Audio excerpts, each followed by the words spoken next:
Step 14, fertilization.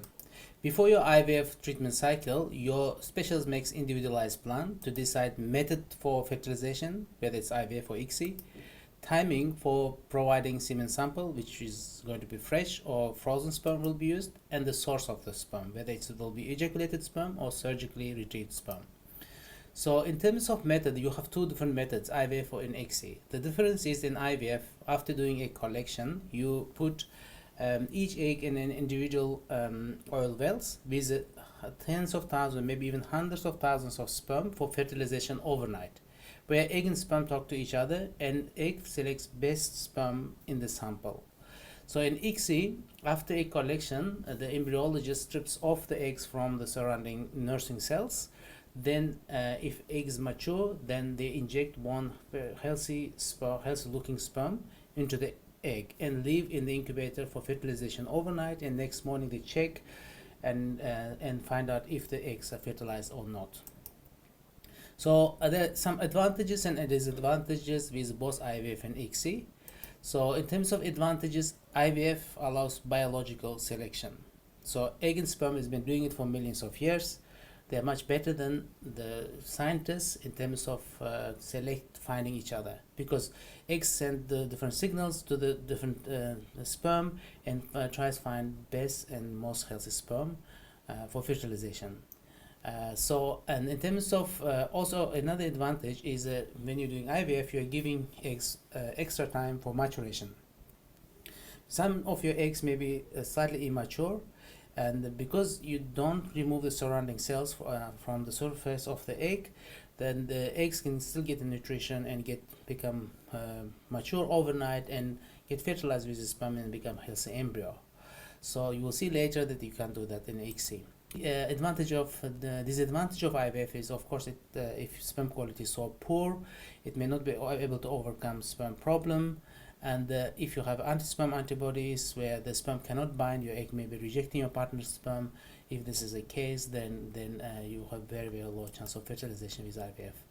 So advantage of ICSI is, of course, it is indicated in if your partner has a sperm problem, and also this is only method if your partner has severe sperm problems, or if your partner needs to have a surgical sperm retrieval or TISA or ICSI.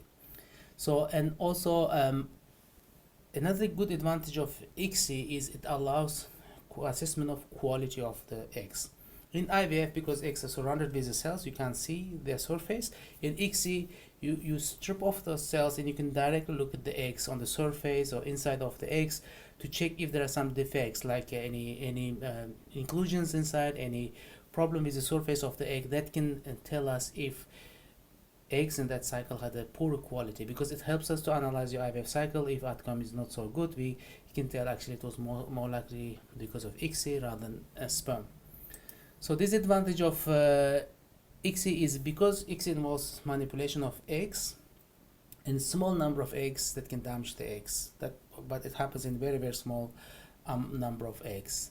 So, and also of course it's not biological selection where the embryologist selects most healthy looking sperm, but you cannot tell what's going on inside the sperm. You can just look at the surface and morphology, which means the shape and motility of sperm, and select accordingly. So biological selection by IVF, sending all the signals and using sensors, is better than ICSI or artificial selection.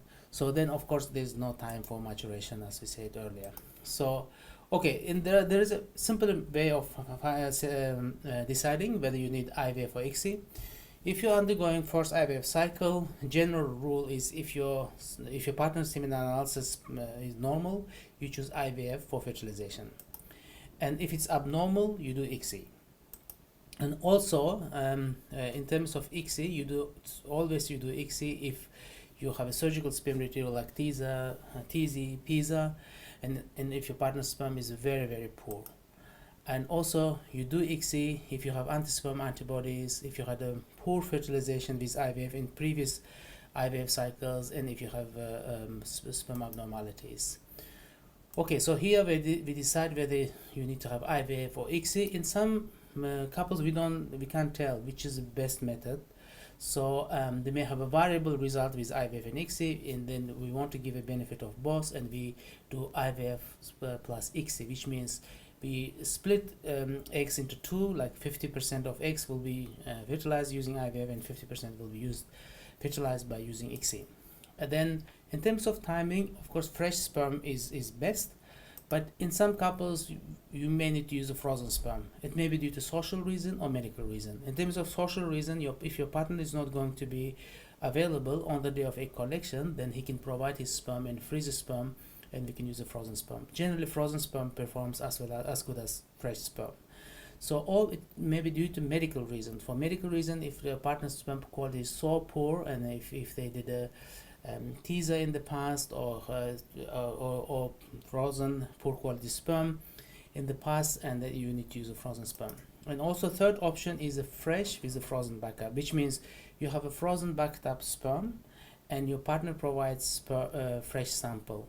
And if that sample is so poor, if we can't get enough sperm, then we use a frozen sample. That relieves the stress of worrying about not having any sperm on the day. So, and the third thing we decided is the source of sperm. Of course, ejaculated sperm is best because that sperm is gone through all the maturation stages. But in some patients, we need to do surgical sperm retrieval. Let us say if your partner had a vasectomy, for example, in the past, if there's azoospermia, then you need to do aspiration using teaser, TZ, PISA type procedures. And also third option is ejaculated with a surgical backup, which means if that's indicated in patients who have a variable, very poor quality sperm. One day they may produce sperm, and on next sample you may not be able to find the sperm. For these patients, they provide ejaculated sperm on the day. If there is no sperm, they have a surgical procedure on the day. They come fasted as if they are going to have a teaser. Then they provide the sample. If there is a sperm in the sample, all good, then they can start eating and the surgical procedure or teaser will be cancelled.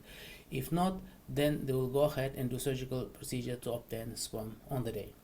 So these three things should be discussed with the patient, with yourself, and discussed with the team and documented on your notes so that you don't have any uncertainty or stress at the time of doing IVF.